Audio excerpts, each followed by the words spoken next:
Welcome to SocialBiteCC.com's The Dinner Party, episode 01. Together with Chef Robert Flores, his date Marilyn, and my wife Anna, we converse on local food, Chef Robert's rock and roll food concepts, his training and background, exotic foods, and some off-the-cuff conversation. It was a hot and humid South Texas evening in late July when Chef Robert joined us in our kitchen to prepare an umami southern Oaxacan soup and some spicy, savory pork carnitas. It was a meal and an evening I will not soon forget. Yeah, it's gonna make a little marinade for that pork. Okay. I'm gonna cut it up into little cubes, and you can do the whole carnitas deal because I'm gonna do a faster version of it. Okay. So you're gonna braise it? No, there's no time for that. No, a piece like that, you're looking 6 hours just throw in the oven the right way, the way I do it. Yeah. So, and here's olive oil, some rice wine vinegar, some basil, onions, little habanero pepper, garlic. Anything sweet in there? No, we're not going for sweet. We're gonna go savory. A lot more savory than sweet. So tell us about your training, Robert. Training had to do a lot with my mom, my grandma, my grandfather, my aunt when we used to visit her. Summertime, she's a teacher, and for us to go outside and play, she would have to. We'd have to do math problems or read a chapter in a book or something, and I would refuse. I would say no. I'd rather not even go outside and play. So then she'd take me to the grocery store, and we'd go find things, and she'd make me read the recipes and what ingredients were on there, and then throw me in the kitchen and start doing all the measuring and everything else. So at that time I didn't realize that she was knocking out 2 birds with 1 stone by making me do measurement and reading at the same time. And she conned me into doing that, and also by making the dessert or helping her with dinner, and all started there. Then I went into Pepsi, sold Pepsi and built Pepsi displays. Saw the restaurants from behind the scenes and stores and sales, and this is the way it goes.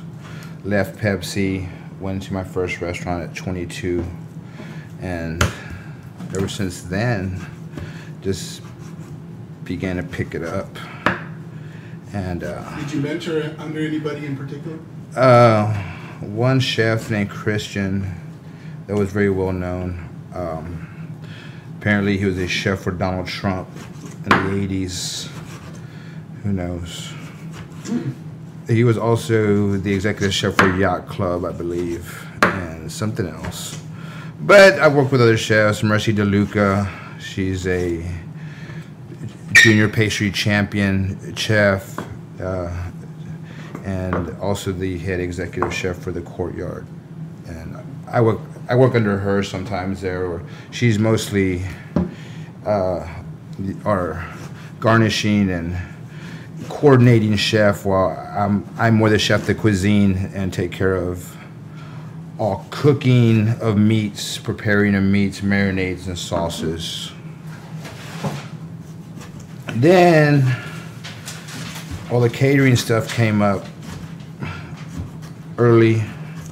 I used to have a couple of catering companies and some partners that thought they wanted to be in the business and just really didn't have the drive or the stride to go the extra mile and make it what it could be, and ended up going under and working for some more people and blah blah blah blah blah blah blah blah blah.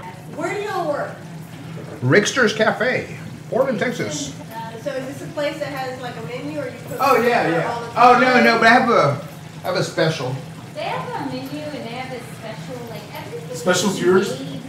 Yeah, usually if I'm there and I'm there at night and I feel it, if I feel it, I'm gonna throw an off-the-wall special. Yeah, it's Yeah. If I don't feel it, then I'm gonna throw something off the menu that I really need something that I'll bring down in price that's kind of high, so people can actually try it and they're like, oh yeah, next time I can get it, but next time you're gonna pay. That's the hard thing, right? Yeah. Getting people to try it. Yeah, I went to this place.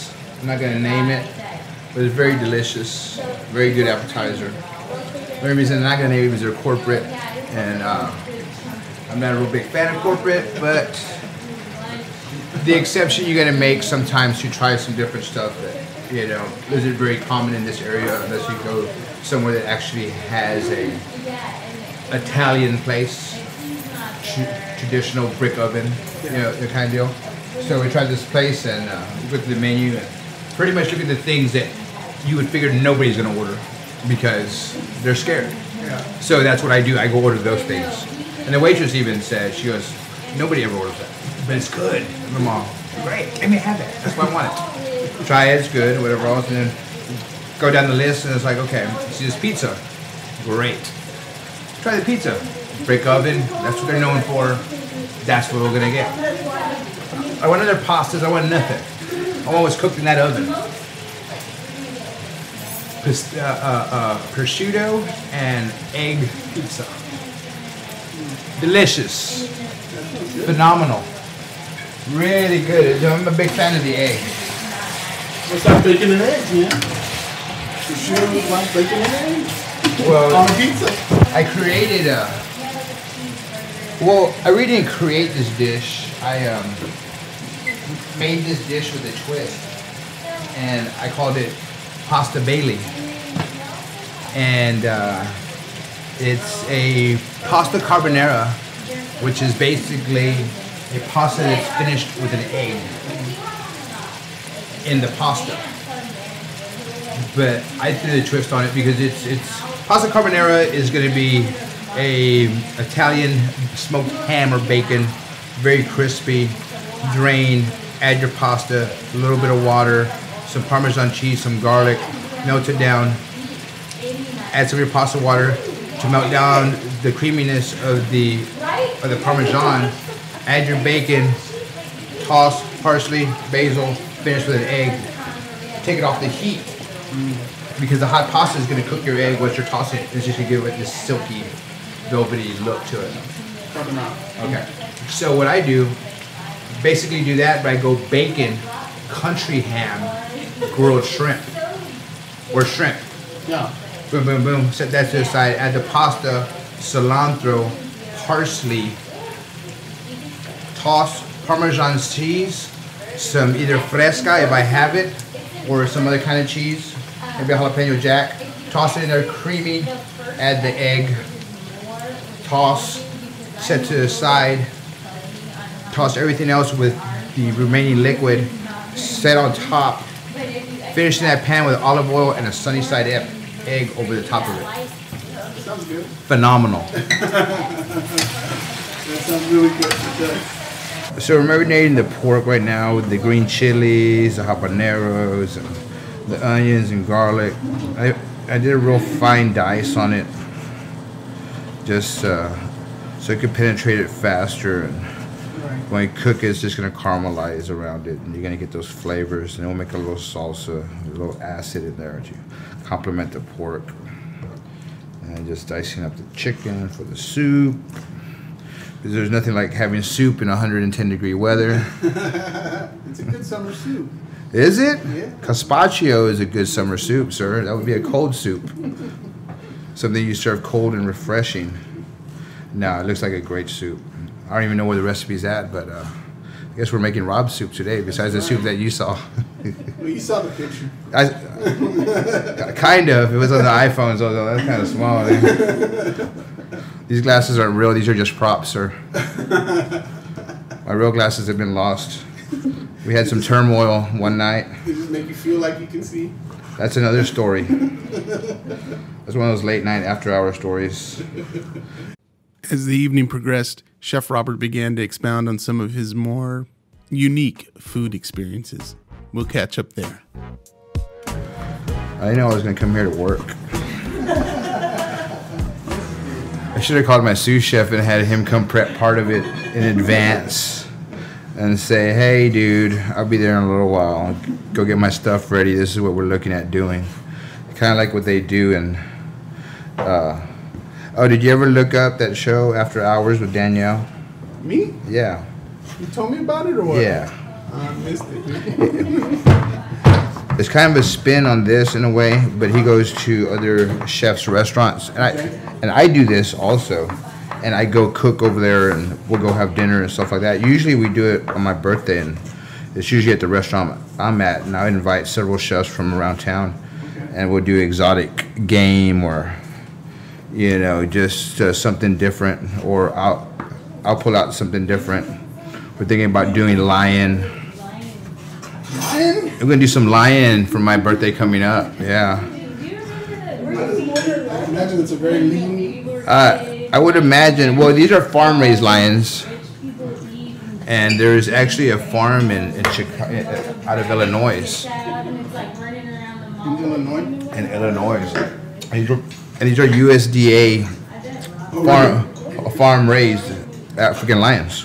And they raise them for slaughter? For slaughter. Yes, sir. I was gonna try to get zebra, but it's not allowed. You get Peter pissed off if you do. I don't care. PETA has nothing to do with what I do. I eat. I'm not torturing anything. It's already dead. It's already been trimmed and carved. Why make it die in vain? They are farm-raised lions. This is what they're made for. Yeah, in Illinois. Somebody farm raises lions? It's Illinois. It's not USDA Really? certified lion meat. How is that? I mean, does it taste like beef? Or I have no idea. I've never tried it. It's very expensive. I mean, it's high end. You know, let's say I wanted to get like a rib roll of it. It probably cost me $1,000. One like 12-ounce steak of lion cost me $100. Rob, do you remember that movie where there's like a club of people that eat endangered animals, and there's a Komodo dragon that's Yes. out in the mall? Yes. What is That it? was the freshman, wasn't it? That was the freshman. Yeah, they went out to the cornfield. Okay, that's why I remember that. That was Matthew Broderick Yes. Yes. and, There you go. God, this guy has a memory on him. Good Marlon job. Brando. Yeah. Oh, Marlon Brando's in it. Yeah. Because it was like a mob. Yeah. Yeah, he was the So freshman. what do we have to do to get invited to the chef parties at exotic? Yeah, she wants to eat the lion. So. Usually, you got to be chef or a chef or a manager of a restaurant, or just one of my really good friends that is into eating different stuff. I mean, or trying different exotics, or whether it be something just very outrageous. Also, one year I did pigtails one year. You did what? Pigtails. How'd you prep them? I call them dedos de gigante, giant's fingers. And they were very delicious, and actually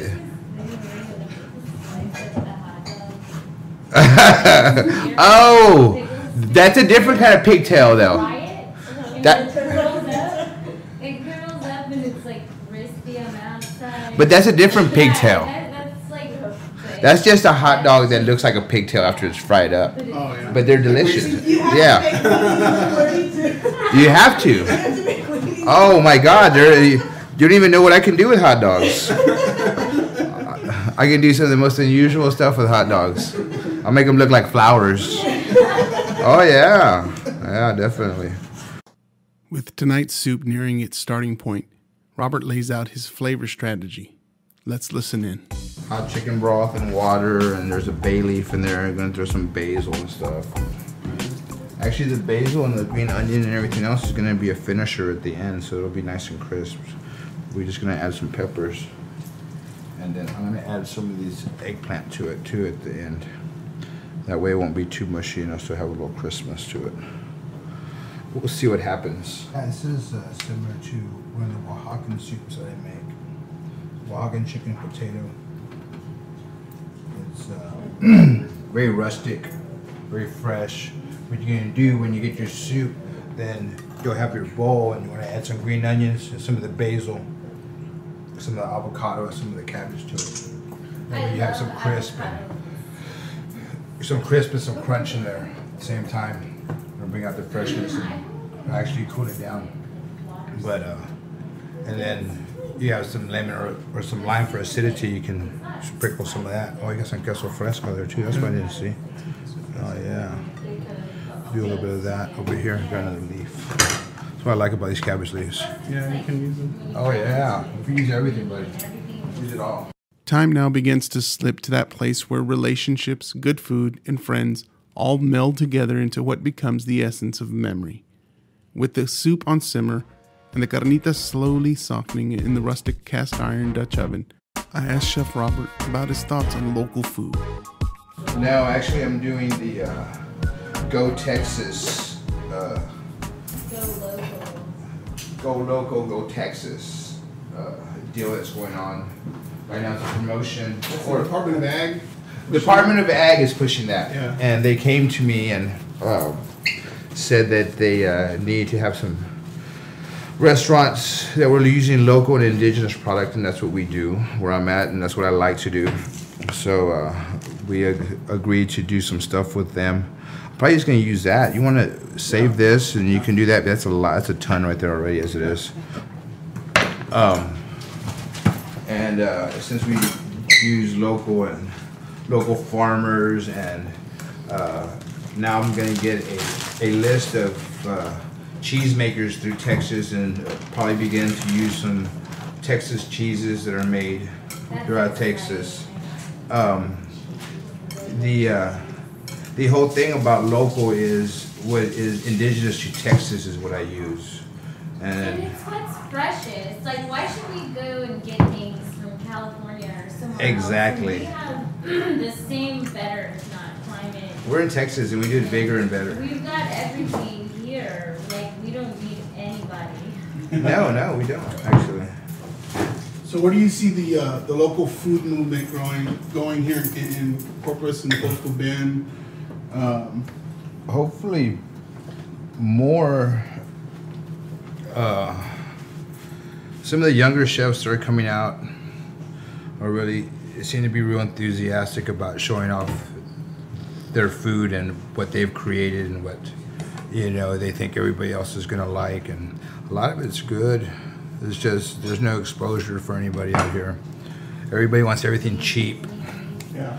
Nobody wants to pay for anything. So it's really hard to come up with new and exciting things without having to, you know, cut your cost. When you want to use, you know, local and fresh ingredients, some of them cost a little bit more than, you know, buying from a mass producer. But the quality is, you know, indescribable. I mean, when you're dealing with local tomatoes, for instance, I had local tomatoes for 3 months. I just lost them last month, and I probably won't get any till you're looking maybe October. And even then, it's going to be a short span. I'll have them through October, probably through November. And after that, I'll be out of tomatoes until the summertime again. But it's a huge hit, and it makes a huge difference, especially when the flavor profile of a tomato actually tastes like a tomato and not like water when you bite into it. When, you know, these, when you have a local farmer that's not dousing it with tons of pesticides and hormones and everything else, and he's just letting them grow natural and letting it produce, you know, the food the way it's supposed to taste. Huge difference. What about, are there any local markets that you like going to? There's a local farmer's market. Where is it at?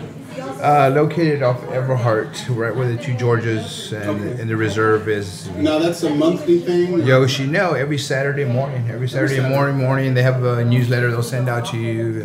They'll send you a newsletter letting you know what's going to be available and what they're going to have and who's going to show up with what. And are these like backyard gardens, or? Some of them backyard gardens, some of them are a little bit bigger than your average backyard garden. They're actually, you know, local farmers. Some of the price points are a little bit higher. There's, you know, some local people out there that are doing fresh churned butter. You're getting, you know, free range eggs, free range chicken, local shrimp, local fish, you know.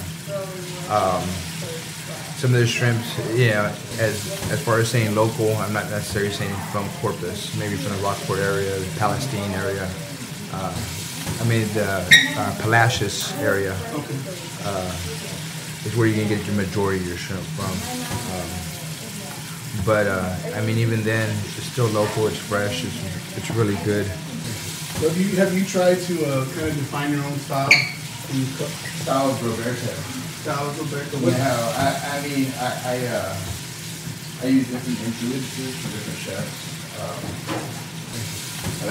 I like some of the fusion stuff. I mean, I couldn't say any one style that I do is my style, other than I like to cook with a lot of different spices, a lot of roasted spices. I'm more on the spicier, savory side. Kind of like a Southwestern. Oh no.